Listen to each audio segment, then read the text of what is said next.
Hello, it's me. ဒီနေ့ကတော့လင်းကဒီရဲ့ချင်းကိုရထားနဲ့သွားမယ်ပလန်ပဲဖြစ်ပါတယ်။မနေ့ရုံတက်ချိန်ဆိုတော့လူတော့နည်းနည်းလေးများတယ်ဆိုပေမဲ့လေရထားစီးရတာတတောင့်တတတော့ရှိပါတယ်။ပုံမှန်အဖြစ်ဆိုလို့ရှိရင်နေအိမ်ကနေချင်းကို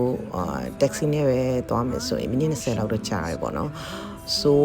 ရထားနဲ့ဆိုရင်10မိနစ်လောက်ပဲကြာတယ်။အရန်ဆင်ပြေပါတယ်။အဲ့တော့ဒီရထားဘူတာကနေပြီးတော့လင်းဂျင်ကိုရောက်ဖို့တော့လင်းကနောက်ထပ်10မိနစ်တော့လမ်းထပ်လျှောက်ရတယ်။ဒါလည်းနေအတွက်ဆင်ပြေပါတယ်။ဂျင်ရောက်တဲ့အခါပြေးဆက်ပုံမှာလည်းအကြာကြီးပြေးစရာမလိုတော့ပဲနဲ့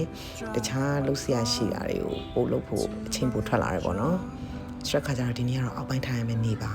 ။ရှမ်းတော့ကြောက်ဖို့ကောင်းနေပါတယ်။ဂျင်ရောက်လို့ရှိရင်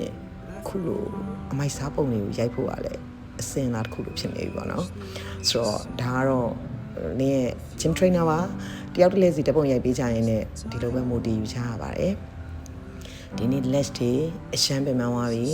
အဲ့တော့ M Tower ချင်းငန်းဆက်မှာအခုလိုပြန်စားပြီးအားဖြစ်ရပါတယ်ရွေချက်ကတော့ကျမ်းမာသောဝတ်ကြီးဖြစ်ဖို့ပါပဲ